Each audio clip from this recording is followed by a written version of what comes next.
everybody. To those of you who have come for the lecture, ears back, brains in gear. Those of you who are joining us this evening but not for the lecture, please listen as well because it will be entertaining and educational. Why are we here? We're here to witness the first of what we hope will be an annual series of lectures that will contribute to the furtherance and enrichment of our sport. And we are honoured with two guests to help us get this first. Can you have a first in our room? No, it's tautology will be on just a minute, but to get the show on the road. Where are we? We are in the clubhouse, the Sports and Community Centre for Blackheath and Bromley. Community within the club is vibrant, and this clubhouse provides us with an opportunity to broaden and deepen the relationship with the wider community who want to become even more active than they are already. What's going to happen tonight? You've got 2 minutes from me as a warm-up man, and in the immortal words of the immortal Peter Mandelson, once I've shut up, things can only get better. Then we have a presentation from Frank, who's one of the most famous and most respected coaches in the world. There will then be a question-style debate choreographed by one of the sport's best communicators, Tim. And when Tim thinks that the dialogue has run its natural course, then we will hear the dulcet tones of Ashley, our president, who will send you to the bar with a spring in your step. At the heart of our presentation tonight is the role of the coach. Those of you who run round this park on a Wednesday evening will have seen or heard somebody who is either ex-SAS or wish they had been in the SAS, shouting at 20 gullible people who want to get fitter. And the dilemma that he and they have is that some of them want to be as good as they want to be, and others want to be as good as they can be. And he tries to close that gap without their permission with what you and I might regard as bullying. And that gap between what people want to be and what people could be is really at the heart of the dilemma faced by coaches in our sport. How do they meet the needs of those who only want to be as good as they want to be with those who want to be as good as they possibly can be? And there may be people in the first category with a bit of encouragement might be able to elevate themselves to be as good as they can be. A real dilemma for coaches in this day and age when, quite rightly, vulnerability is on everyone's agenda. But while achievement and garnering titles and medals is the aim of those who put money into the sport, National Lottery or others. This is the second time that we've had the pleasure of Frank Dick's company at our events. 20 or 30 years ago, let's say 10 to make sure that Frank and I don't look quite as old as we are, but sometime in the past, Frank came and spoke to us. And I remember nearly every word that he said, but the thing that lasted longest with me is that there are valley people and there are mountain people. And obviously the coach wants to have access to as many mountain people as possible. But there's nobody better to elaborate the role of the coach, past, present and future, as Frank Dick. So Frank Dick is, from the peak of his mountain, going to give you his insight into the evolution of the coach and how the coach can really help people in future be as good as they want to be, or indeed, where appropriate, as good as they can be. Frank, you're welcome. Thank you.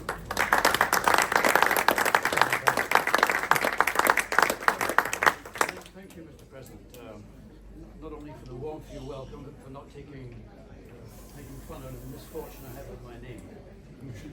It's not much fun going around the world hearing people refer to as Frank here.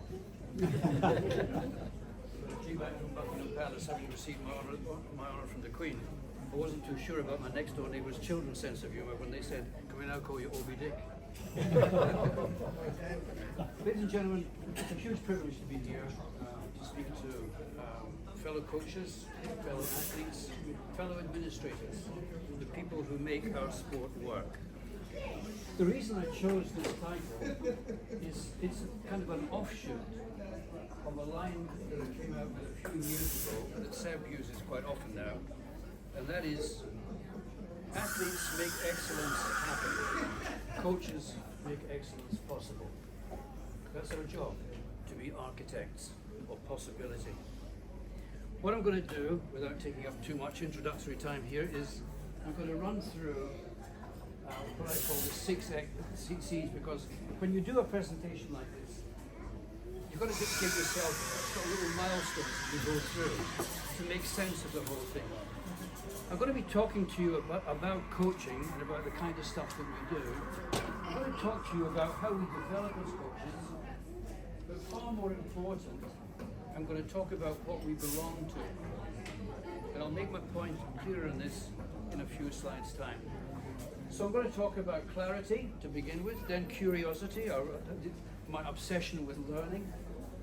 Then I'm going to talk about connection and the importance in a sport that is extraordinarily unique and individualistic, and the DNA, our DNA seems to be missing. If I'm not putting this correct, it seems to be missing our ability to be team players.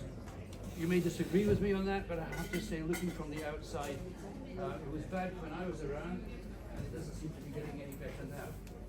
Then I'm going to look at care for the athlete and care for the people that we work with and ourselves. Then I'm going to look at professionalization, because I think that is a topic that we mention every now and again, but noted is very much about moving it forward. And it's now, I think, a matter of necessity that we do so in athletics, not just here, but worldwide. Then I'm going to round up with courage at the end. So, just to get things started, I'm going to talk about clarity, but what is it that we are supposed to do? We're supposed to help people to win in the arena and in life, however we define that. And I was challenged a few years ago. I was watching the Scottish Youth Championships, and a TV guy said, "Will you come and do a quick interview, Frankie?" And I said, "Yeah, of course I'll come." And he opened up with, "Well, what's winning?" And I had to invent a story on the spur of the moment, and I thought I'd entertain you with exactly how that went. You know, 100 years ago, I was a Scottish national coach, and I used to go around the tracks of Scotland working with coaches. And every now and again, a little girl from this town or that town would turn up, and you hear a little voice. And I'd be working away, and you hear the voice going, "Mr. Dick!" Well, with a name like mine, you don't turn around too fast because you don't know what's going to be said next, you know? So, "Mr. Dick! Mr. Dick!" "Yes?" "Will you coach me?" "Well, yeah, but not at the moment because I'm working with these people." "Will you coach me later?" "Yes." "When?" "When I'm finished with them, I'll come and work with you." "When's that?" "Sit down in the stand. When I'm finished with them, I'll promise I'll come and work with you." "Promise?" "Yes." "See you." Now, after I finish working with you, I'll work with her. She's 9 years of age and she wants to go to run 100 metres. And I work with her for a few weeks. She goes to her first race. She lines up with another 7 kids. On your mark. Set. Runs out the track. Hurls herself in the line. 8th out of 8. 18 seconds. Comes back. "Oh, Mr. Dick, I was last." "Yes, I was." Here we are. 18 seconds. "What do you mean?" "Well, you've smashed the 20-second barrier, and I had you down for 19 seconds. You're a whole second faster than that. Do you know what this means?" "No." "This means it's your lifetime best performance. Your own personal world record." "Really?" "Yes. In some ways, you're the first." "What do you mean?" "You're the first athlete I've ever coached who's run 18 seconds for the 100 metres. Now listen, in a few weeks' time, She's got another race. What does she think winning is now? If she does 17.9, she'll grab a flag and she'll run around the track. Because that's what winning is. Winning is being better today than you were yesterday. Every day. And if she keeps on working at that, in a few weeks' time she's fighting with other kids to get to the line. And you might think to yourself, well, surely winning now, Frank, is beating them. Not if it's in 19 seconds, it's not, or we've killed our definition. The reason you go into tough arenas in life is to be challenged to perform better. You cannot perform better if you're not challenged. Listen, you don't learn to climb mountains in life by going around it or asking somebody for a ladder. You learn to climb mountains by climbing mountains, by seeking out the really toughest challenges, because that makes you perform better. When you keep on going at that, one day you'll be a one and only. But the truth is, she always was, is, and will be. And that's what our life is all about, coaches. That's what we're all about. Track and field athletics. Helping others to be better today than they were yesterday, every day. And in fact, personally, ourselves, accepting that challenge. And you can never be better in life if you're not facing tougher challenges than the one you challenged, the ones you faced before. And we, I believe, have got a profoundly deep challenge as coaches and as a sport to work together to make Great Britain great.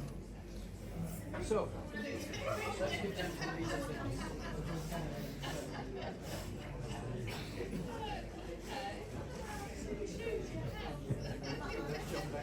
There we go. Clarity. I promise you clarity. And I hope I've started to be clear with the being better today than you were yesterday. This is the way it happens. Here are you, and you've all been at this moment in life. You're the explorer, the athlete. You've got aspirations, sporting aspirations. And it could go to any sport, but you choose track and field athletics. Once you do that, where do you go? You come to great clubs like this, and there are many great clubs around the United Kingdom, because that's what gives you opportunity.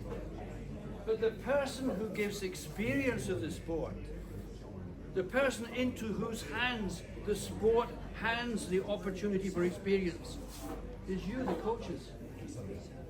This is where athletes will learn not only about how to be better themselves, to be all they can become on the track, but in life. Because that's what we're about. A bit more of that slightly later. Our job then is to coach, prepare them for the arena and through that process for life. I'll give you a little anecdote about that. This is absolutely true. I coached a boy a long, long time ago, but a Scottish national coach. His name was Tommy Campbell. And just hammer throw. And I got a social media message through.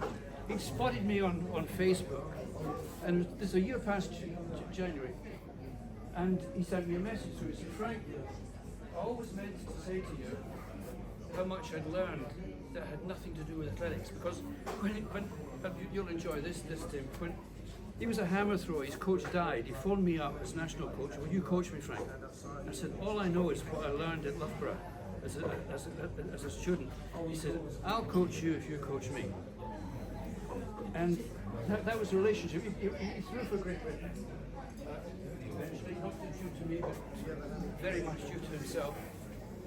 But it was fascinating that a young man who was now building power stations in South Africa had remembered moments from the experience that you give these athletes that change their lives. We miss that, you know. We miss the point that that's happening. And far too often, our newspapers, our media stories are full of stuff that we don't want to be associated with coaching. And I'd like to think we take time not only to remember to be sure of what we are passing on to the athletes, but let's share these stories with the media. Let them know a little bit more about the bigger picture of what coaching is all about. Currently I chair a body called the Global Athletics Coaching Academy. Seb asked me to form it. And as we speak, that's hopefully going to move to an internal part of the governance structure for world athletics, so that coaches for the first time are going to football the decision making of world athletics. And the kind of dream I put before the people I brought together in the academy was this: every athlete I want in the world, I want every athlete to have access to a coach competent and qualified to fulfill their athletic aspiration, and to have access to an appropriate learning environment. That's what I want us to do. That's why coaching coaches, developing more and more coaches is so critical. It's extraordinary to me that there can be people, maybe even in the UK, who cannot access the coach that they need. If I want to do a little sidebar on that one, it's a little bit upsetting to think that only 2 of our medalists, somebody will correct me if I'm wrong on this, only 2 of our medalists in Paris were coached by people attached to the United Kingdom. They went elsewhere.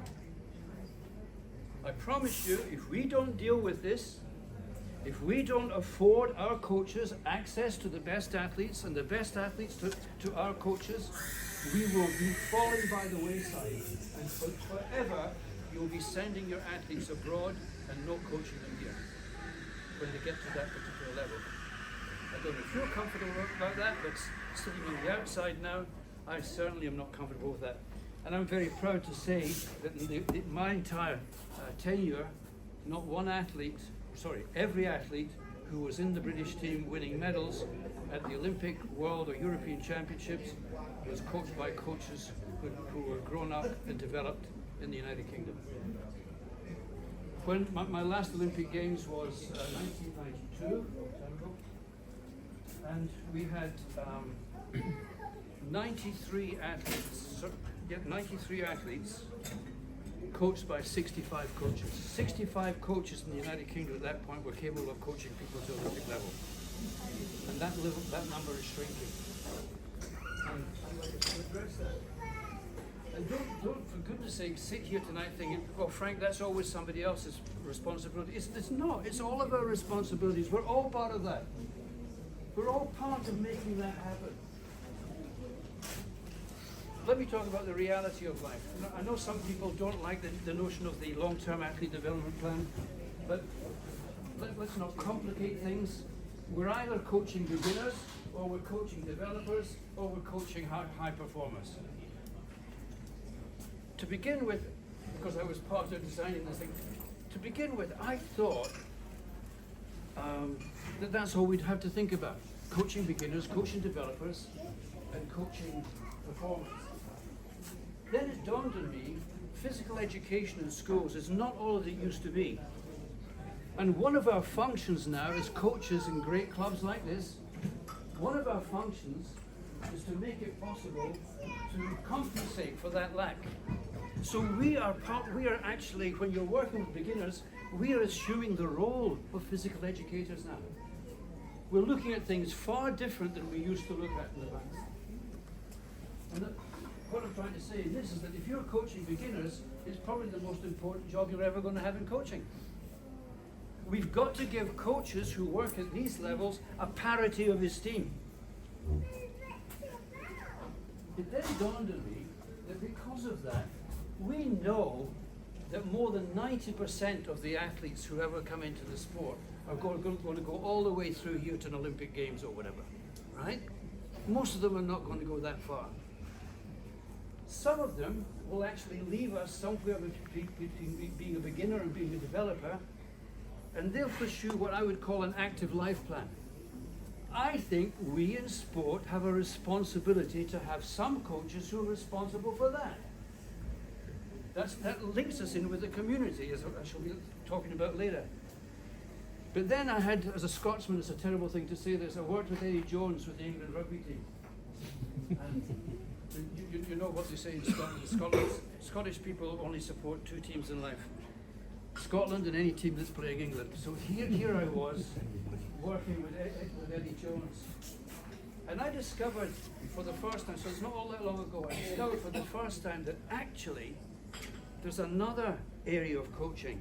Not just coaching beginners, developers, performers on the Alp, but players who came out of the Premiership were the best in the in English rugby, right? We knew that, but that's the only thing you know. Oh no, there is this, you know, one other thing. They're better than the second best. So that's as good as they are when they come to play for England. They're better than the second best in England. That's some criteria, isn't it, when you think about it? So when they come and join us at the national level to prepare for a test rugby or whatever, we've got to make sure that they're competent to go in this level, and they're not all ready for that. They can be the very best in the country, but sometimes, remember Ian McGeechan when he was coaching, when he was part of the Lions coaching squad with Jim Telfer, he was selecting people who weren't actually the best in the country. And the press was saying to him, "You're not picking the best players." He says, "That's not my job. It's my job to pick the best team." That's different. It's different when you pull on these colours. You know it, Tim. You know, Lorna. When you pull on these colours, it's different. You belong to something quite different. The responsibility that comes with this is huge. The honour is huge. The responsibility is huge. So it occurred to me that we now need to be thinking about, as we develop our coaches and train them for the future, we must be able to give appropriate programs to develop coaches for coaching beginners, developers, performers, the active life plan stuff, and also the elite. They're all quite different. And you might be saying to yourself, well, surely this is just an extension of this. Right. Let's imagine you start off in life as a Fiat Uno, right? And your aspiration in life is to be a Ferrari Testarossa, right? What's the connection between a Ferrari Testarossa and a Ferrari Formula One car? Not very much, I can tell you. I work with Gerhard Berger and with the Ferrari team. Not very much. The brand, yes. Different way of thinking. Different concepts go around this. And we've got to grasp that as coaches. I'm not just talking about the United Kingdom here. Worldwide, we've got to grasp that. And that's a mission that I'm very pleased to belong to. So, when we go through all of this, what's the outcome? Well, first of all, I'd like to think we'll get the athlete having personal fulfillment in sport and in life. I'd like to think at the other end, we have national achievement in the international arena. We also, through this, have community well-being. But there's a bigger contribution that we're not selling properly. Do you know that as we speak, children in the primary schools and now in the secondary schools are destined to live 5 years less than their parents through inactivity? The consequence of inactivity? Overweight, obesity, early onset diabetes, earlier onset coronary heart disease. Can you imagine if we got everybody active the way we'd like to get them active, and we really understood getting our people healthy? What impact would that have on the national economy when it comes down to health? Huge, huge. We're not selling ourselves to the people who've got the money and who can make all of this possible for us.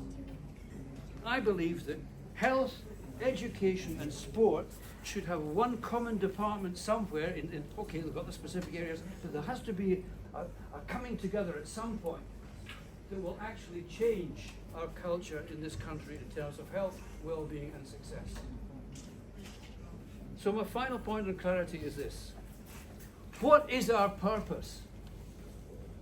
What's your purpose when we go out there, when you pull on your shirts and so on? Which is why I use this expression, why do we wear our team colours? Alex Ferguson, when he was asked in the Harvard Business Review, October 2013, he was asked how he had such continuing, sustained success with Manchester United. And his first answer was, it's a club. The club comes first. The team might win this week, but it might lose next week. But whatever happens, everything that we do in the week to prepare that team and so on must lead to us having a sustainable achievement as a club. Now you could say that that's your club up here. And we should all feel very proud here to belong to a great club. But actually, what you belong to is what's at the back of all of that. I think our purpose is to make Great Britain even greater. This is not a political statement. It's a statement from the heart, and you, I'm pretty sure, feel the same way. We want to be able to be part of making this great, a healthy nation, a successful sporting nation, a nation that works together. We must, as a sport, understand that if we remain in silos and take cheap shots at the people who are trying to do jobs at the top, we'll fail. We can't grow that way. We must learn to be team players in all of this. What happens today, I'd like to think, okay, what difference can I make in life? But I'd like to think that what we are talking about tonight, having been recorded by our superstar Alex at the background here, having been recorded by Alex, I want that to go out as a gift from Blackheath and Bromley to the clubs of the United Kingdom. I think it might be very interesting to know, I spotted this by accident. I posted that I was really looking forward to presenting here tonight on social media. And Karen Mervyn, who is the chair of Development for European Athletics, put a love on the bottom of it. So, I think the concept that you've created here, this idea of the annual lecture, I want much better people than me to be standing in front of you, making this grow over the years as some kind of a signal, a heads up to the whole of the country. We're in it together, folks. There's a book called Co-opetition. I love that. It's got nothing to do with how I use that word. I think that on the one hand, we should be competing with each other. That's what we're about, for goodness sake. But we only do that for so many weeks a year. What are we doing for the other stuff? We should be cooperating at that point. And that's why I think what our tagline on all that we do here is about co-opetition. So why do we wear our team colours? You know you live for them, right? What do we live for is the badge on our shirt. What do we fight? Oh, sorry. What do we fight for? My mistake. Is performance. Always remember this, and we know this, of course, in coaching and in athletics. Results are things over which you do not have total control, because the other people are working them as well. The only thing you have total control over is your own performance. Whether you're an athlete or whether you're a coach or whether you're an administrator, your performance makes a difference to this sport. We must own that and be able to walk home, maybe after tonight, when you're sitting in your car, when you get your transport home, just think to yourself, what am I doing? Through this vehicle of this club to make that flag fly proudly at the top of flagpoles. We should be owning that. And finally, what do we stand for? Well, I'm not going to run through values for you, but I have to say, if we continue to have people who think that it's all right to send offensive, abusive letters to Jack Buckner and to other leaders in the sport, I think we've not got our values right.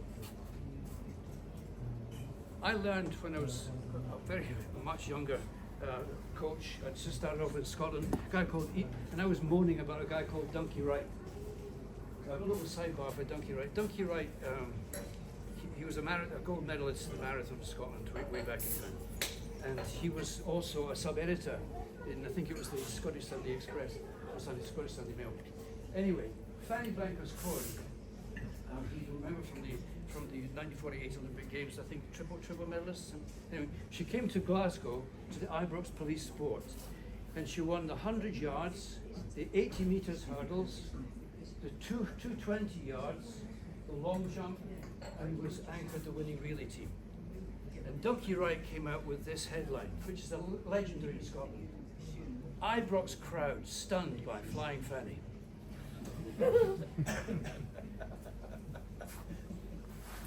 What do we stand for? our values, folks. And coming back to Donkey, Jack Chapel, I used to moan about him all the time.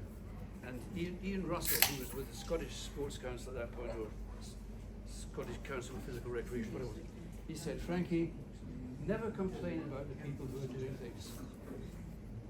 They're trying their hardest. They're trying to get it right.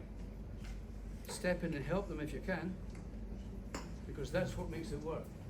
The people you should mourn about are the ones who don't do anything. We need people standing up and being counted for. So let me come to curiosity. I believe that a winning culture is founded on a learning culture. Which is why I love these words from Ari de Juice that I've made one small modification on. Probably the only sustainable competitive advantage you have is the ability to learn better and faster than the opposition. He said just faster than the opposition. A friend of mine, Vin Walsh, who is, I think, one of the top cognitive psychologists in sport in the world, he's from University College London. He said, no, it's better, Frank. We can all be better at learning. And oddly enough, the world of teaching and learning out there, folks, is changing as we speak. That silly little clip that I showed you at the beginning, it's not a story about me, it's just I'll explain why I'm saying this. More than 1 million hits that's had worldwide. More than 1 million. From business, from different sports, from parents and so on. And the point is this, people are learning more through short sound bites today than lengthy presentations. So tonight's a waste of time. The point I'm trying to make, that's when we coach our athletes, we've got to don't overload it, you know. Little is more, very often in life. We've got to get that right. So, going on from that, here we go. There are some things in life you can be taught. There are other things in life you can only learn through experience. And as Vernon Law quite rightly said, she's the cruelest of all experience, the cruelest of all teachers, because she gives you the test first and the lesson second.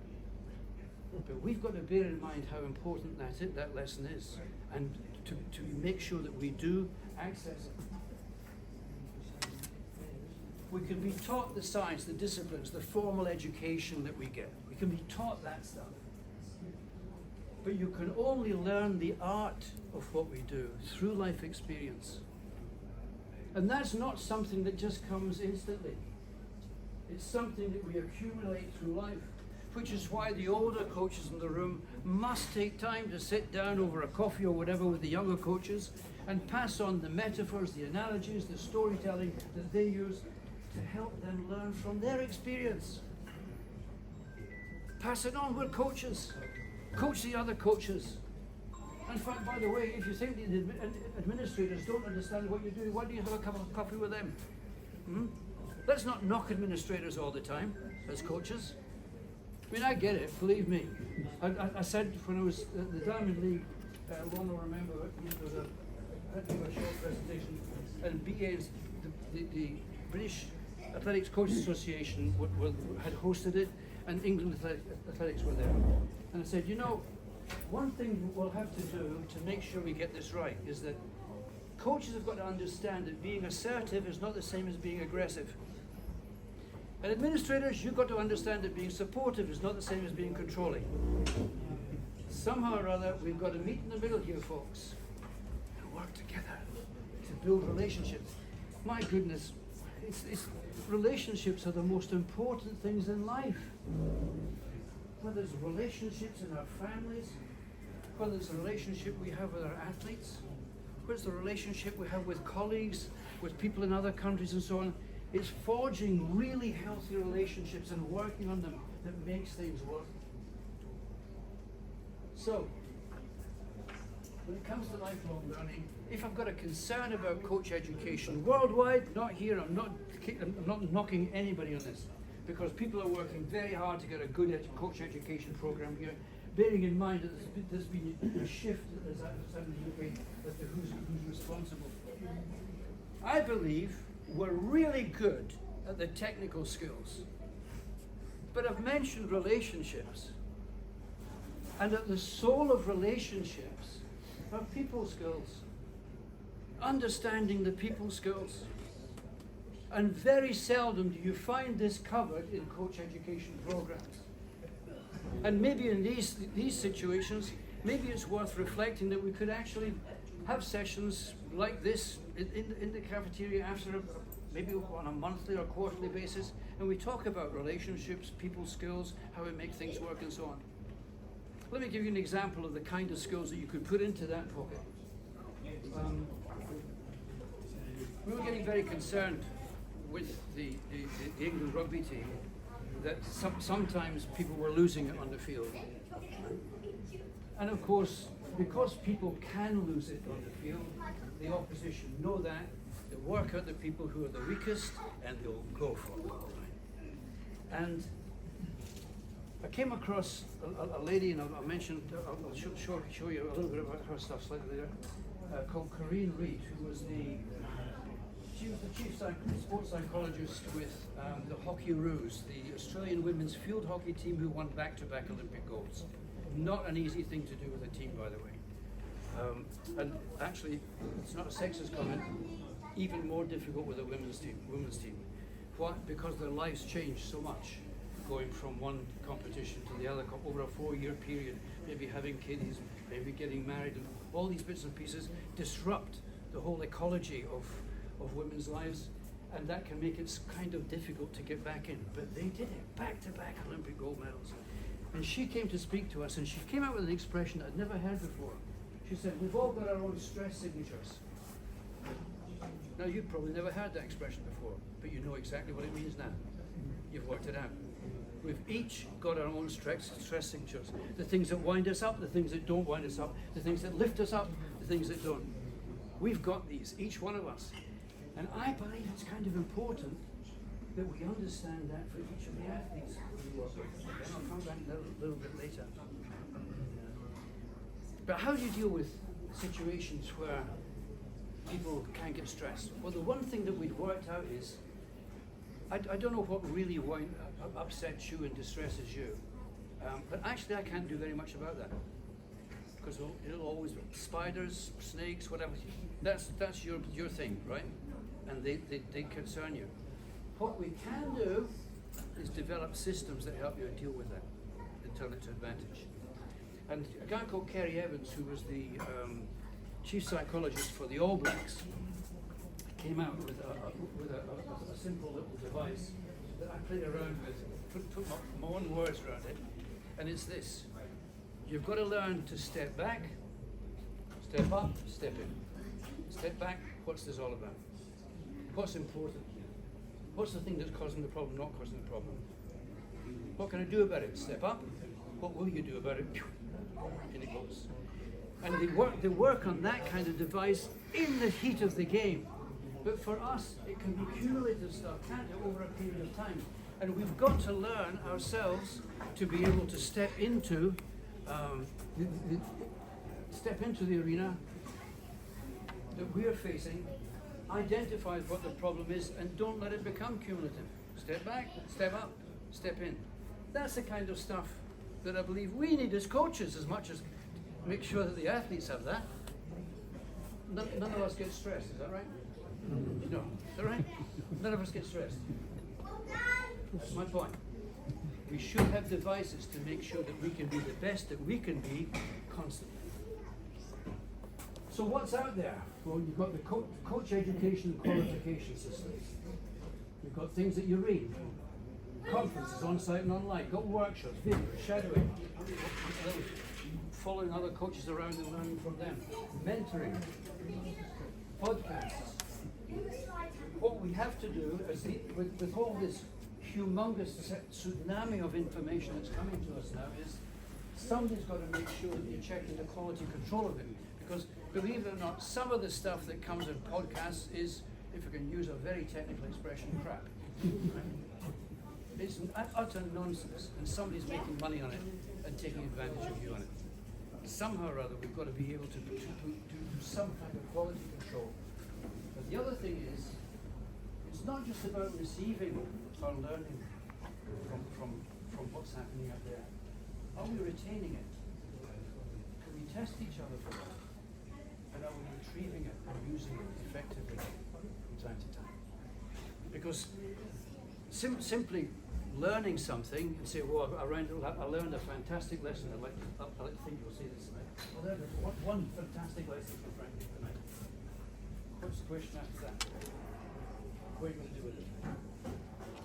What are you going to do with it? Otherwise, we've wasted our time. I had a bit of fun, but we wasted our time. I want us to grasp this now. You individually can make a winning difference. One last point about learning. I'll tell you this story because it's pretty relevant to our world. Tony Minicello, working with Jess Ennis, when he came back from a major championship, he would quite often give me a call and ask if we'd have a cup of coffee and talk about things. So in other words, he's prepared her for the arena, she's gone into the arena, technically speaking, he's been related in that to the challenge of the arena itself, and now it's afterwards. He said, what do you think after Daegu? I said, well, I'm not going to argue about 4 lifetime bests out of 7 events in 2 days. It's pretty remarkable. Yeah, congratulations, that's good. Are you going to say butt, Frankie? Yeah. Just a little one. What did you do? What did she do when she had a problem with the javelin? Oh, she came across to see me in McHill. Great javelin. I said, what did you do? Oh, we gave her advice. That's what we did wrong. Are you saying we gave her wrong advice? I said, no. I'm saying you gave her advice. How on earth are you going to help athletes to make decisions if you keep making decisions for them? Now, I know I'm a lonely voice in this, but I really don't think coaches should be coaching their athletes in the middle of field events. I really don't think they should. I mean, if you want to help them, give them a bit of video or something. Sort it out yourself because it's your event, it's your sport, it's your gold medal at the end of the day. They say, I want athletes to take ownership out there. I want you to take ownership of what you do. You want them to take ownership. When we're developing other coaches, I want them to learn to take ownership, to take responsibility. And that means, as I said earlier, experience first, lesson second. So somebody in our lives, for each one of us, has to be the person we'll pick up a telephone with or get in touch with afterwards to challenge you. What did we learn out there? What could you have done better? Was there another choice? And on that subject, one of the things that I should have said at the very beginning tonight, and I haven't, is something that I'll be saying at IFAC in 4 weeks' time in Padua when the coaches come in. The biggest mistake you can make is to come into a room and the question at the back of your mind is, what's the answer? What's the solution? The question at the back of your mind should be, how many answers are there? How many solutions are there? Why? Because in your life experience, one size will not fit all. And what you're looking for is to have a reservoir at the back of your mind of potential solutions, which come in a situation, you can select that one from the shelf as opposed to that one. So, I hope that makes sense. One of the final points on this is that, you know this stuff as well as I do, preparation's everything. When you prepare, not just for a competition, but when you prepare your week's program for your athletes out there, I'd like you to, you may not want to do red teams, which is what they do in team sport. Red teams is, we've got a strategy for taking on the All Blacks. Your job is to come up with how you can screw our strategy. How can you destroy us? And that gives us a bit of a wake-up call. Have we covered all of our bases and so on as a team? But there's this other idea called pre-mortems. What's a pre-mortem? Pre-mortems were the concept was invented by the US Naval SEALs when they were going for Obama.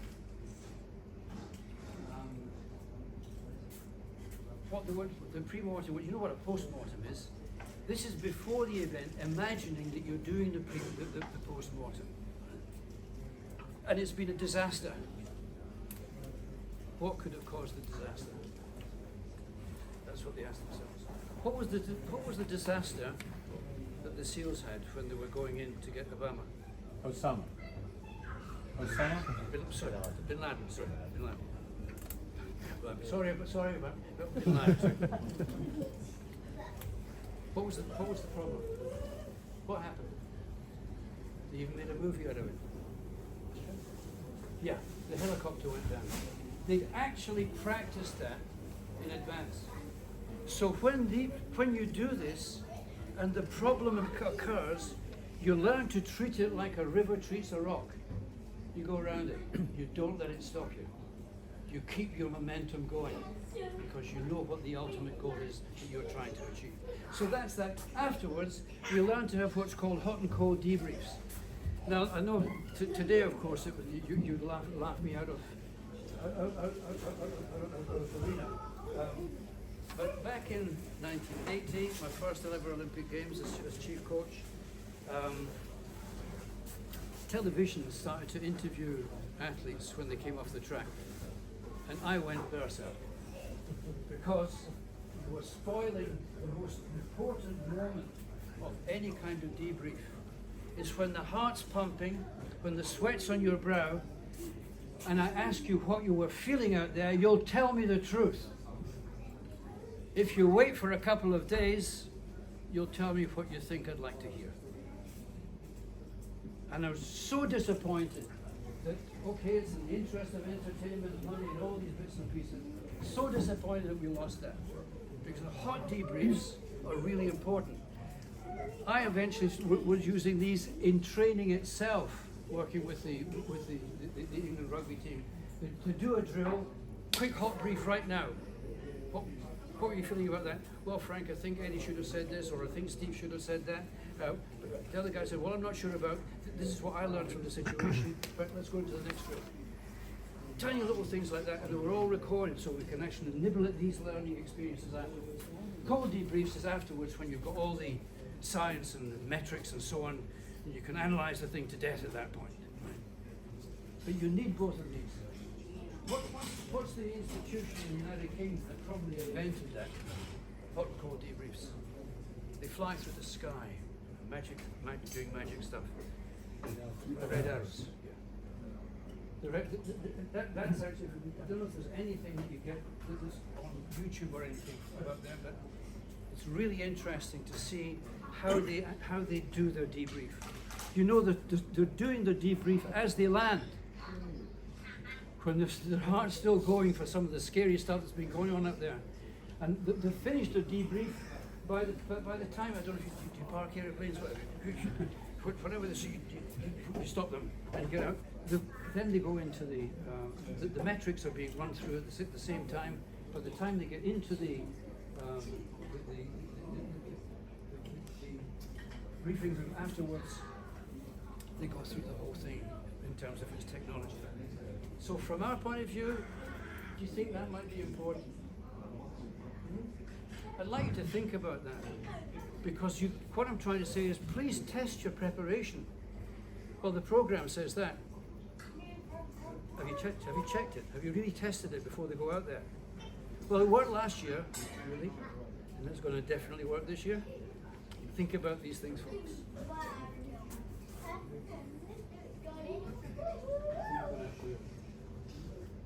Okay, so can you make a difference? I like you to watch this. Keep your eye on the top left-hand corner for the years. These are pit stops.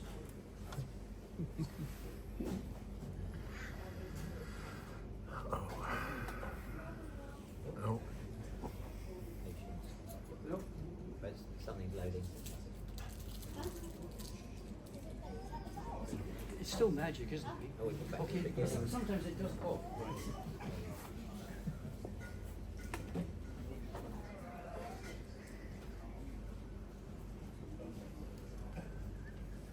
Definitely magic when it works. A long pit stop. It's going to go slow when it's going. Slowly. At my running pace. It's not in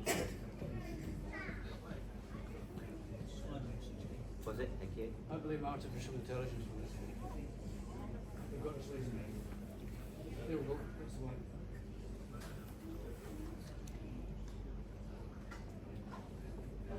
Okay. 1990. The clock.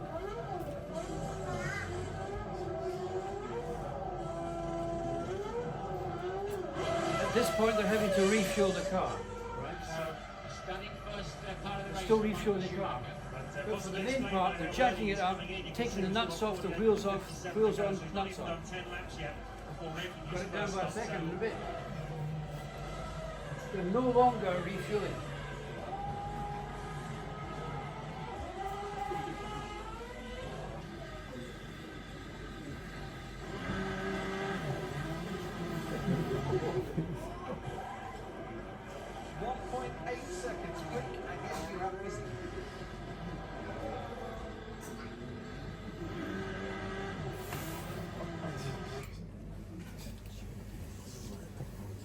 When Ross Braun was doing this, responsible for that 1.5 seconds to begin with, when he was doing this, his whole idea was, can we eliminate errors? Where we're standing, what our position is, what are we talking to each other, and so on, so on, so on.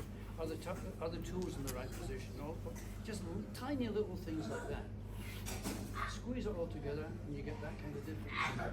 So don't ever think, folks, that you can't make that kind of difference, because I know that you can. So when it comes to what the curiosity stuff, know what you know, know what you know what you don't know, and make sure you know somebody who does. And that will help us also in the United Kingdom. That if a club or if a coach or an individual gets to the point where they think they know but they're not sure, why don't we learn to ask for help? You know, it's not, I said to my two girls when they were growing up, it's not a sign of ignorance to ask a question, it's a sign of intelligence. Because by asking questions that you learn. And we've got to have the courage and to be able to think that way. So what about connection? Well, first of all, from our point of view, we've got to get the right athlete, the right coach, and the right learning environment, but we have to have the right level of support. And that's where clubs like this kick in big time. You know, there's quite a big worry in the United States about the percentage of foreign athletes who are getting NCAA medals and taking NCAA places in the collegiate system. They see this as a serious drain for the future. But the interesting thing is at the other end, is it from the athlete's point of view, do you think that's all down to the coaching? They've got a bed to sleep in. They've got 3 meals a day. They've got somebody checking out they've got the right kit. They get transported wherever they need to go to get training. That's completely absent in the African countries, I can tell you that now. It's just non-existent. And so this bit here, we've got to think about very carefully. It's not just about the right athlete and the right coach and creating the right, what a fantastic environment. I remember when this wasn't here, and I was froze to death, and a gale down there a few Saturday afternoons. You've created the right learning environment. But we need the right support, and that's what is one of your trademarks as a great club. So I believe in terms of connection, it's time to join up the dots of recruitment, preparation, selection and competition to belong to the common purpose that we have. Let's not get into a world where we chip and complain after the event when selection wasn't quite what we understood it to be. Did we ask the questions to begin with in the United Kingdom? I'm not arguing for or against what your policy was at that point. All I'm saying is, when it was being designed, did we all get involved? Because we must have known it was happening. We could have put our information in then to inform the decision making, not afterwards. Because, and again, what we don't know, if we're not part of that process, what we don't know is what were the priorities, what were the criteria for doing what they were doing and making selection the way it was. So let's get this right. Join up the dots of recruitment, preparation, selection and competition, not only in the club, but for the country. And next, I believe it's time to join up the dots of the providers and supporters and become a team of teams. And what do I mean by that? Now, the Team of Teams is a book. I think it's either Admiral McChrystal or McRaven, former SEALs leader. He wrote a book about Team of Teams, but it wasn't the same concept I have of this. This is my picture. You know when, the Olympic Games is a good example. In Olympic Games, you've got swimmers, you've got athletes, equestrian, gymnasts, so all these, and they are separate teams, aren't they? But what are they all wearing? The same colours. They are part of the same team at the end of the day. So this is my, okay, you might say, oh, you're a dreamer, Frank. This is my idea here. Why don't we think of it as a team of teams within our sport, and also when it comes to things like the Olympic Games. If you're in the swimming team, I want you to, and let's imagine we're only talking about coaching here, I want you to be world class, the best in the world at what you do. Secondly, I want you to help this guy who's also in your coaching team to be the best in the world of what he does, because he might have a different role within this team. And thirdly, I want us to have the courage to reach outside our sport, to other sports, and ask yourself, what can I do to help that guy in swimming or that guy in equestrian to be the best in the world at what they do?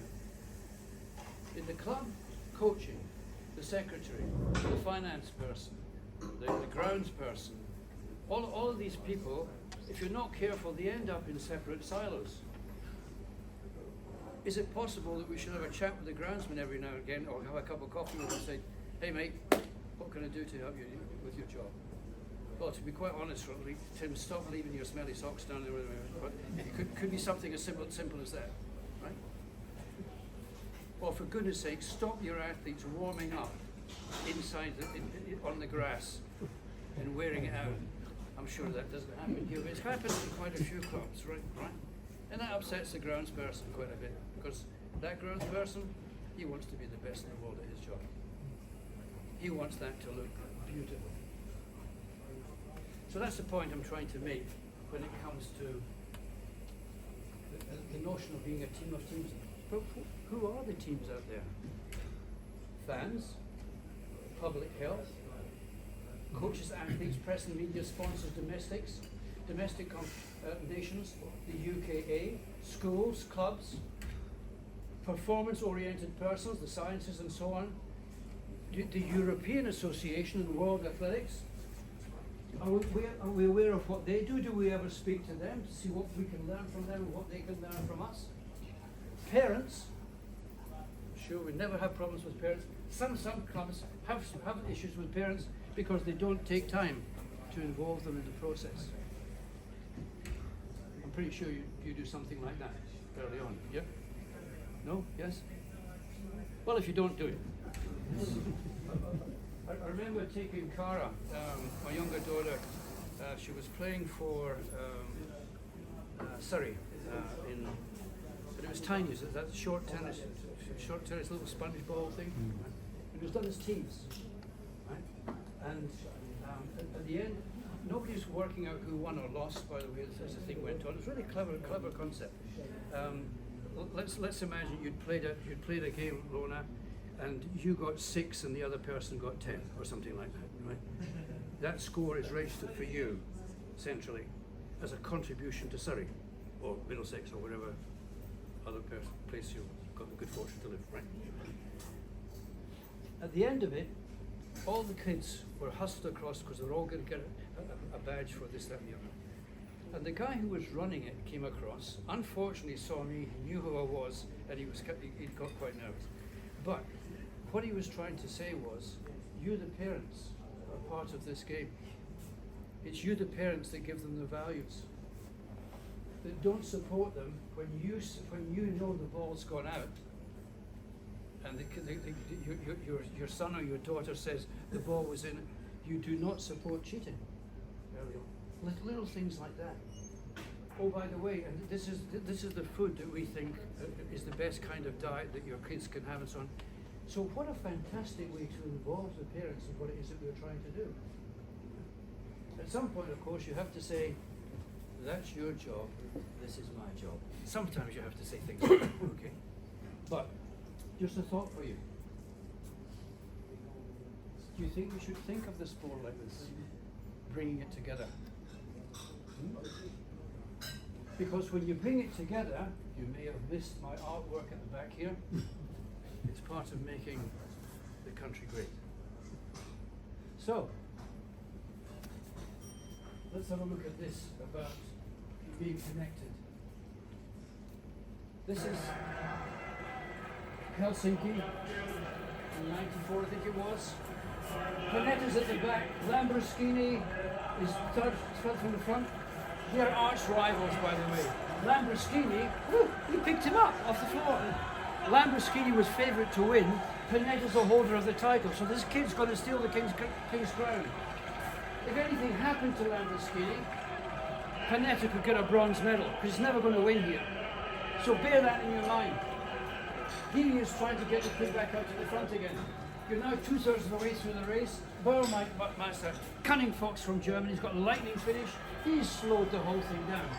This other Italian's got no right to be in the final. He's only got in because someone got disqualified. He's got no chance.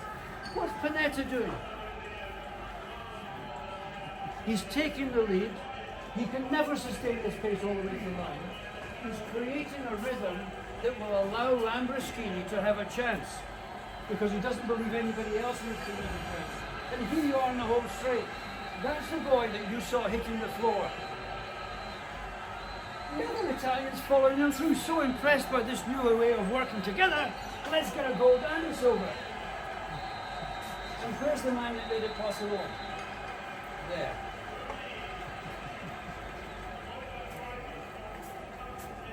Listen, we can think like this. We can think like this and behave like this. We can be part of a bigger cause. And I see no reason why occasions like this shouldn't be opportunities for us to lead that process. So what about care? As I said earlier, know your stress signatures, but first of all, know your people. Take time to really know the athletes that you're working with, or if you're developing other coaches and so on, know who they are. If you feel that you've got an issue with administration and coaching, get together and have a nat out. Individually, cup of coffee, who are you, how are your kids doing, this kind of stuff. Make people feel that they're all part of the same game. Not only know their stress signatures so you can help them, but know your own. And remember this, we're constantly changing in life. Somebody who's even older than me, Heraclitus, 2,000 plus years ago, no man ever steps in the same river twice, for it's not the same river, and he's not the same man. Our people are changing before us all the time. We do. We do, from day to day, from week to week, from month to month. This guy's not changed a bit since I last saw him, but we both must have changed hugely in the period between time. So we have to learn to communicate again together in a way to feel like we're part of it. We can communicate. You learn a little bit more about each other so you can communicate even better. I don't know what kind of books you read, but for those of you who are interested in such, there's a fantastic book called I Is Another. I is an other. And it's about the value of metaphor and analogy, storytelling, which I believe is one of the most important skills that every one of us must have when we're developing other people. If we didn't have metaphor, this is like that, this is that. My love is like a red, red rose. If we didn't have these things, you might say, well, that's poetry and stuff. But it passes on a message, a real meaning to words that allow people to engage with it. Remember, there's only two skills you need to have if you're trying to get people to develop or you're trying to get people to follow you. The first skill is you've got to be able to teach. The second one is you've got to be able to sell. You've got to be able to teach to the head for understanding. You must sell to the heart for engagement. If you cannot lift the lid of emotions you've got a very difficult job getting people to come with you. They can understand all the data and all the statistics, but can they feel it? Can they feel the passion and come with you?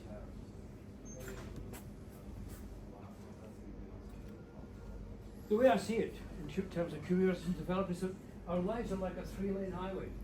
There's a fast lane, that's our careers. To a certain extent, it could be what you're thinking about now, if you're in the fast lane of coaching. There's a middle lane, that's how we relate to other people and build our relationships and so on. And there's the inside lane, which is you.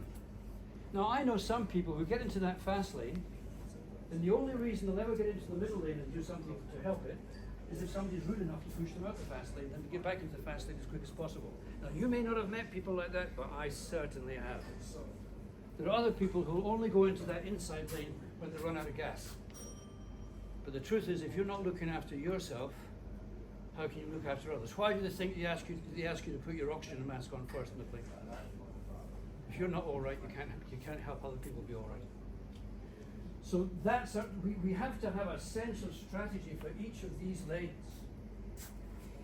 When it comes to this area of connection, we also, I believe, have now, as we move into the world of professional sport, or professionalization, we have to think carefully about the possibility of a license to practice. Oh, that's what we get in UK, Frank. It's your qualification you get from the UK. Your license to practice as a professional, whether you're in a blended profession, whether you're voluntary, part compensated, or full-time. That needs a license. And what kind of things would go into the license? This is what we're looking at the moment, and we'll be working very closely with John Ruchin on development, your qualification and your CPD, your ongoing learning, if you like, experience of practice. We don't want people retaining a license if they're not actually coaching. Code of conduct will be a national one. You'll have a World Athletics one. Would you be surprised to know that at one of the World Junior Championships in recent years, only 40% of the coaches were aware that there was such a thing as a code of conduct. Safeguarding. From our point of view, you'll be pleased to know we're as concerned about safeguarding coaches as safeguarding athletes, but more of that later. Then, of course, the DBS and something we call the coaches charter, which I shall come back to in a second. And finally, that bottom line shouldn't be there. That's a duplication. What is the coaches charter? This is something that was designed 2011. IWF actually accepted in principle, but nothing more happened. What we're working on at the moment is to get this over the line before Christmas. And what is it? It's that I believe strongly that coaches have got rights as well as responsibilities. But nobody's ever identified what they are. And so what I'm suggesting is if we're going to develop a proper foundation for safeguarding coaches and the sport, I think the coaches have got a right to education certification. They've got a right to qualification and license. They've got a right to an agreement. Now, some of you would say, well, I don't want to have a contract with my athletes. That's absolutely your choice. That's your right as well. The coach has got a right to have one, certainly after a particular age. I did a paper for New Studies in Athletics in 2000 called "It's Time for Coaches to Take Care of Business." And we spoke then about the importance of having agreement, having compensation, with either in kind or whatever. You've got a right to that. I'm not saying in any part of the charter who's responsible for it, but you've got a right. And if you're looking for education, and the club can't provide it, and the nation can't provide it, and the area can't provide it, then World Athletics must examine how can we possibly, in this new area of technology and so on, where a lot of our education we can actually do remotely, how can we make sure that coaches have the education that they need? They've got a right to a professional body. They've got a right to be respected and held in esteem. I used the expression parity of esteem earlier tonight. What I'm after with that is that there should be a parity of esteem between those persons who coach beginners, those persons who coach developers, and those persons who are coaching the country's medalists. Not one of them is more important than any other. They're all part of a process. And we've got to seriously review how we make coaches feel in these roles, and how we can help change that picture, certainly in this country, and from my point of view, worldwide. And of course, coaches have got to have a right to a voice. And that links straight into the notion of commercialization. It's time to professionalize coaching. What we did with the GACA is to follow up with what was originally the IAAF Coaches Academy. We thought that at the top end of coach education, CECS as it is in World Athletics, there should be an opportunity to get a qualification or a course that relates to being professional in your job, professional training, and all that involves. For the coach as a practitioner, not many coaches in the world become extremely wealthy, as in track and field athletic. When you think about somebody like Glenn Mills, somebody like Bobby Kersey, they make a fair bit, or they have made a fair bit. And so, how can we help the practitioner be better? What about the coach as a leader?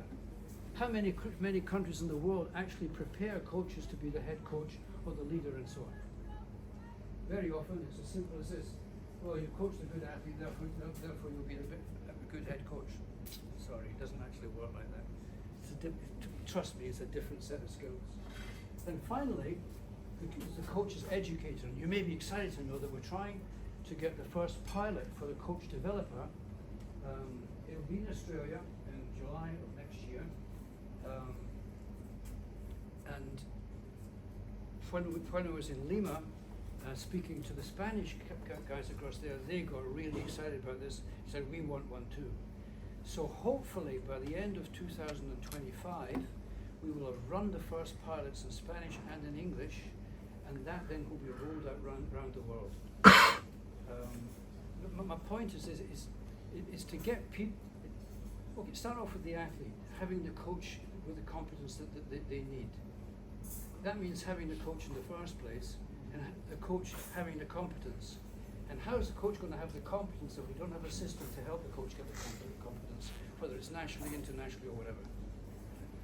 So I want people who are so professionally developed that they're not just talking about running a coach education program, but understanding how do we have a full professionalized operation within our clubs. Pipe dream, to a certain extent it is. I won't expect this to be happening on every Pacific island, that's for sure, not yet. But if we don't have this as a dream and part of our journey to change coaching and change sport, then it's not going to happen. Let's make the first steps. Let's be part of that. What are your professional roles? Because you might be saying, well, you're thinking at the moment sitting there, it's getting being paid for what I do in the track here. There's several roles. You could be a personal coach, a head coach, a staff coach, a coaching developer. You could be a coaching consultant. You could be a mentor. You could be a performance director. If you want to go further than that, you might do what I did, and that is step outside track and field and offer coaching skills to other sports, part of being a team of teams. But also, you've no idea how strong the metaphor sport has for life outside. The corporate sector love us talking to them, using our experience of how we change people to help change their businesses. So there's quite a few professional opportunities out there, and you might say, well, how on earth do we get this started, Frank? Well, I'll come to that one very shortly. This is my point. From your point of view, I guess you ask athletes the same questions that I do. What do you want? And that could be, well, what do you really, really want? What do you really want? How much does it cost? And are you prepared to pay the price?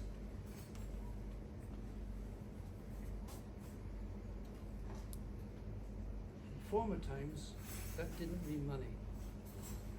But in today's world, it's going to mean money of some kind. Because I've never met a coach who hasn't, at least in his or her early years, not been well out of pocket in supporting the athletes that they coach. Because they're good people, really good people.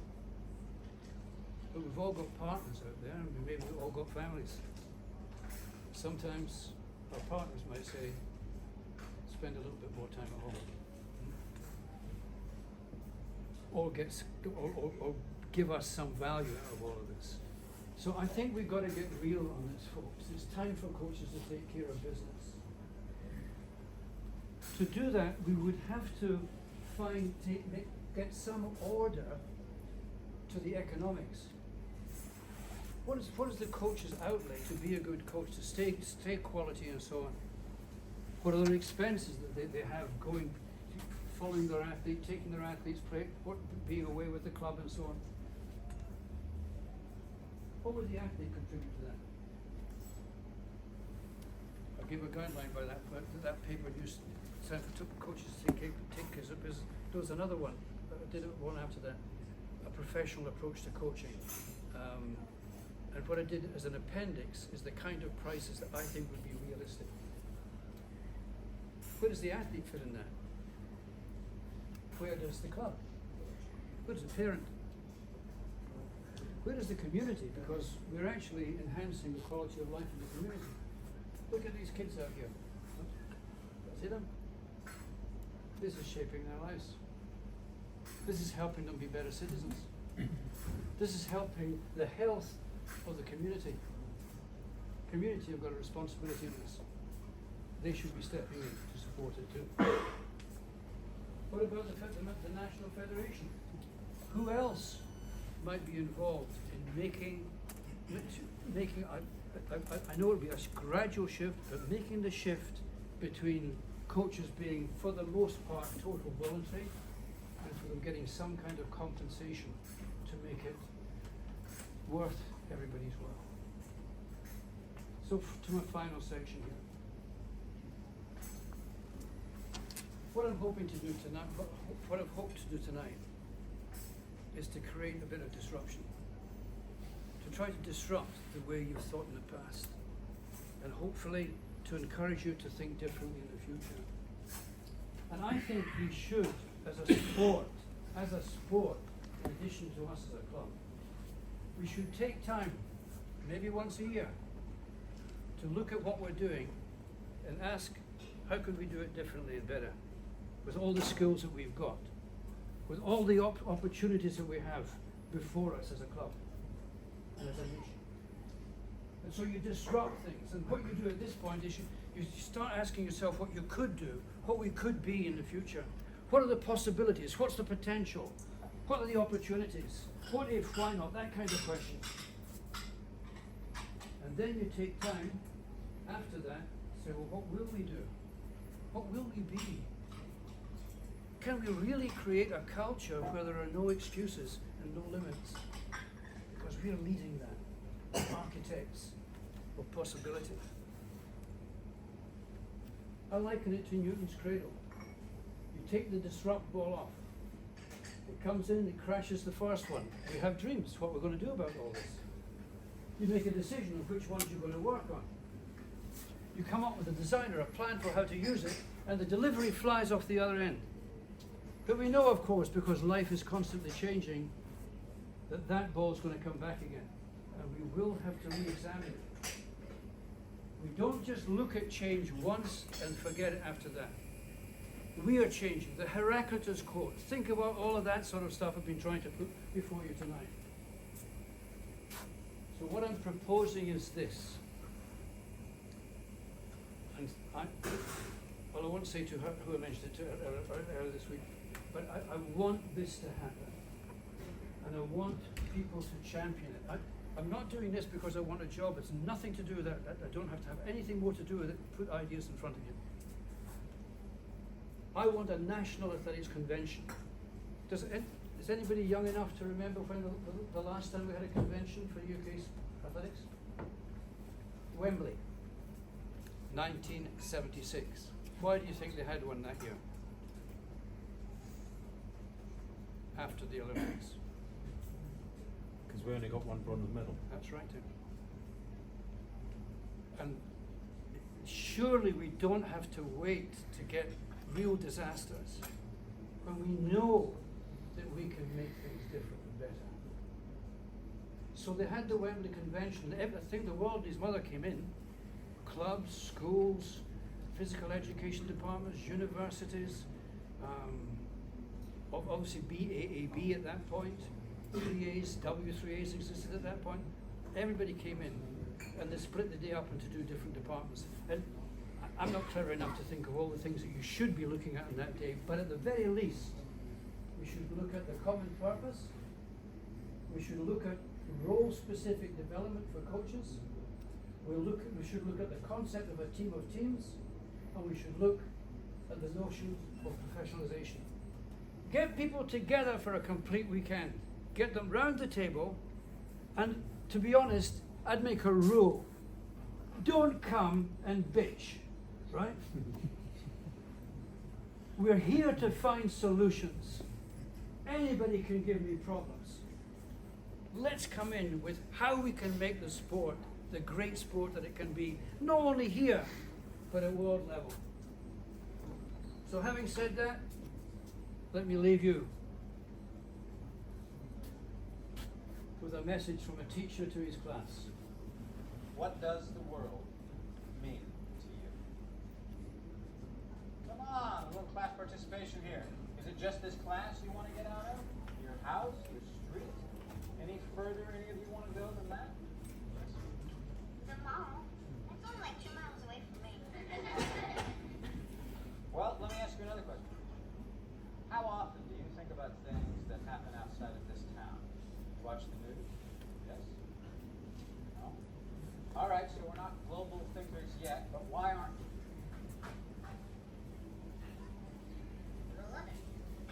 Good point. What's your name? Trevor. Maybe Trevor is absolutely right. Why should we think about the world? I mean, after all, what does the world expect of us? Expect. It's up to you. And that's kind of what I've been trying to say tonight, folks. It's up to you. We are architects of possibility. And we've got a choice to make. I love this quote from Robert Frost. We can go the way we've always gone and go with everybody else. But you can ask yourself this question. 2 roads diverged in the wood, and I took the one less travelled by. And that's made all the difference. And I think that's our choice now, folks. That is absolutely our choice now. We can't do anything here, Frank, in this little club. Yes, you can. You can make a difference to your family. You can make a difference to the people in the street. You can make a difference to everybody in the club, to the county, to the nation, to the world. You can make the difference, because if you think there's only one of you in all of time, there's not a dolly the sheep out there, it's just you. What you bring to this world is totally unique. Nobody else can bring that to the world. And if you don't, the world will be the lesser for it. So if it's not you, who? If it's not now, we're going to make a decision to do something about this. Then, when? My huge pleasure to speak to Blackheath Harriers. Thank you.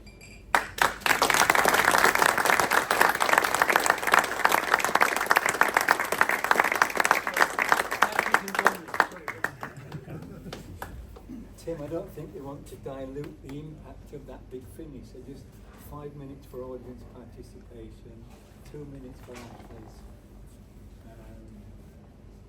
Afid Zain, and then more informal chat with Frank around the table. So Tim, choreograph for 5 minutes. Okay, I'll be very, very brief. And then Frank, I'm just going to open it up for you to chat to everybody. First of all, Frank, thanks for being here. I'm delighted you're here because you're older than me, and I've been at this for so long that I'm usually the oldest person in the room. There's a couple of other contributors here as well, of course. But great to see you here, Frank. And actually, I'm very envious too, because I was coached by Frank Horwell back in the 80s, and Frank was one of those great big blunt instrument old swashbuckling coaches who, if you were doing the 16th of 2400s and you were feeling pretty grossy, Frank would say, in that case we'll make it 24, because obviously you're not fit enough. He wouldn't say, then stop now because things aren't going quite right. And I learned from Seb actually that if a session was going really well, for example, he'd do, let's say he'd got 3 500s to do with 7 minutes recovery. If the first 2 went really well, his dad would say, do you know what, we'll call it a day, because there's no need to prove anything. You can only actually maybe do a little bit of damage by pushing on. And I didn't get that sort of subtlety from Frank. And actually just one quick anecdote from something I heard a little while back about an Irishman who goes into a shop and he buys a chainsaw. And he takes the chainsaw home and uses it for a week, and he comes back after a week and goes, this bloody chainsaw is a load of rubbish. No, it's not doing what it's meant to do. And the guy says, well, what do you mean? And he says, well, I've had it for a week, it's only chopped down 40 trees. It says in the box it'll chop down 60 trees. And the guy was, let me have a look at it. He takes the chainsaw out of the box and he goes, boom, brrr. The Irishman goes, what's that bloody noise? And so you've got to know what tools you've got that you're dealing with. And actually, Frank, bless him, gave everything to the sport, didn't really know enough of the subtleties and this highly comprehensive stuff that Frank's talking about as a coach. I didn't know when I was coaching the Graffins back in the 1990s. Andy Graffin made the Olympic semi-finals in the Sydney, just down the road. He came from Tunbridge. I wish I'd known a lot more of this stuff, this highbrow stuff that has been brilliant to listen to. So Frank, thanks very much indeed. I've forgotten most of what you said already, but actually I have been sent the PowerPoint, so I should be looking at it with a lot of interest. And I wish my life had enough rhythm to it to be able to carry on with coaching at the moment, maybe in years to come. I'm not going to kick off with anything, Frank. I mean, there is so much there, and I'm sure all of you have got 1 or 2 questions to ask Frank. Anybody want to put their hand up with any particular query that you may have? Go on, who's going to be first? Covered so much ground, and a lot of it is kind of awkward stuff about, you know, are you entitled to charge the kids you're coaching? Should they be paying you for your time? And that's why I think we could have that discussion here, but I really think it's time for the whole nation to discuss this, because it's part of the overall culture. Isn't it true that in the Netherlands, to belong to an athletic club is quite expensive? It's absolutely the norm to go and pay for that, and it is in other sports in this country, in swimming. It's an expensive sport to be part of, and people just accept it. It's a little bit like, you know, when I set up the Brighton Marathon, one of the hardest things that we were fighting against was the British perception that road races are really cheap to enter for runners. You go to the States, you pay $100 to enter a bloody 10K. I mean, it's just the norm, and it's slightly more the case on the continent as well.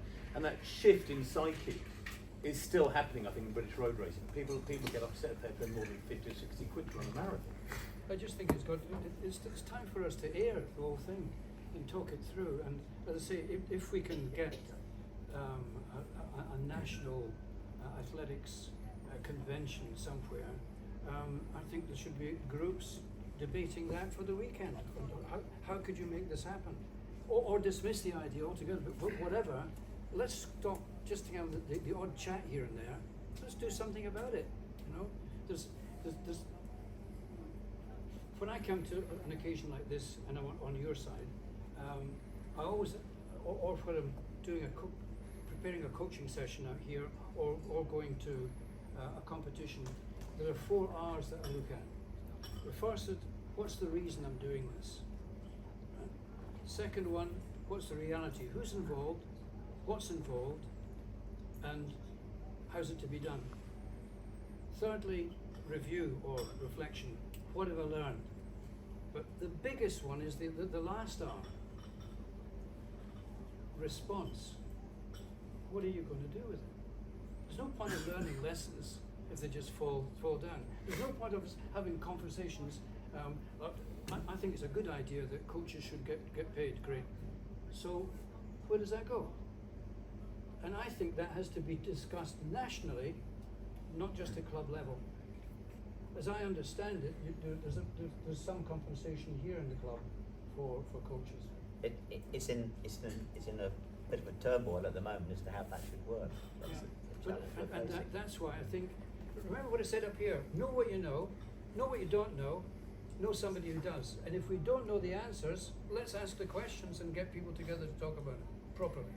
I think Frank will have the last question, if we can, Tim, from the man on my left, who happens to be our finance director. And you won't be surprised, it isn't unconnected. You talked about the national... And then we'll have Ashley's farewell, and then we'll have informal chat round about, because Frank, you mentioned 3 meals a day. People out here have only had 2. you talked, Frank, you talked about the national health economy, and you talked about how you've taken the lessons of sport and moved it out into industry. How do we bring those two together so that we get more support, corporate sponsorship, whatever you call it, into athletics from the people who can afford to do it and will stand to benefit from it? Well, go out and speak to the corporates and tell them what you have on offer. I know that what we can offer society and community is immense. It's not just about physical health. We're in a world where we're seriously conscious of mental health, and add to that emotional health. Well, we can be vehicles for this, right? We can really contribute. So we've got to sell ourselves there. But on the subject of economics, I was remembering our initial conversation when you said, are you free in October? And I said, yes. What a mistake that was. Well done. So thanks to Ian Young, who really organised this evening. Thanks to Frank and Tim, who have made this evening. And thanks to Ashley, who's about to send us to the bar with the spring announcement. So Ashley, that's where we do. Before we kind of conclude matters, I just have a little presentation to make. Where is he? John, where are you? Oh, you're right here. On, was it Monday night? Tuesday? Wednesday night. It was the England Athletics London Regional Awards for volunteers and officials. And John was nominated in the Inspiring Official category, and John was a winner. Wasn't able to attend on the night, as his mother's quite unwell just now. But we have the award, John, and it's my absolute pleasure to present that to you. So thank you so much for all of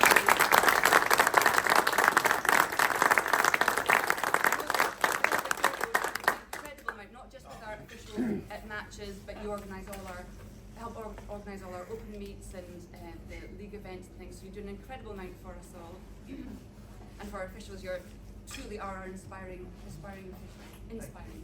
Thank you. Okay. Can I say 2 things? Absolutely. One is that regardless of whether I won this or not, I was hugely delighted that the club had even put me forward for it, because knowing that the club value what you do is worth is worth a lot to me. So that was great. The second thing is that I would not have got anywhere close to this award without Frank's concept of the team of teams. Because within the club, with the team managers, the coaches, the track management team, everybody else, it all does fit together. We do work together, I think, pretty well, and it's fantastic to get close to this as a result of that. So thank you all very much.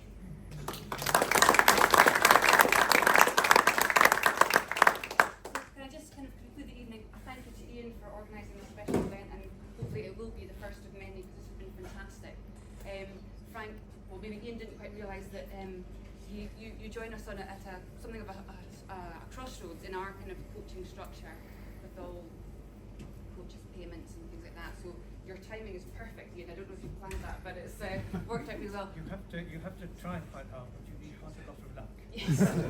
Well, it came off really nicely tonight. So, and thank you, Dick. The privilege was ours to hear your words. Thank you very much for that. Frank, sorry. And again. Or was it Mr. Head? Frank, sorry. Thank you so much. It's been an absolute privilege for us to listen to you this evening. And I will just kind of comment on what John said. When you brought up the team of teams, it did make me feel actually really proud of us as a club, because we have such strength in our administrators, our officials, our team managers. And so while we definitely have a lot to take away from tonight, and there are many paths opening up in front of us as we move forward. But I do feel really proud that we are where we are, and we're in such a strong position. So Thank you to all of us. Thank you for those for coming along tonight, and thank you again, once again to Frank and to Tim for his contribution tonight as well. Can I also thank somebody else? Alex has been filming this tonight. Yes. I'm just going to say, Alex, if you can edit out my Obama. I'll try. That's already gone viral. Okay, thank you very much. Thank you.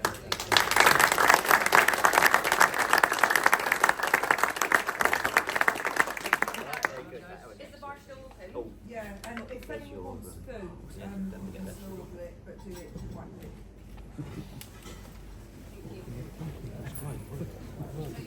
Thank you.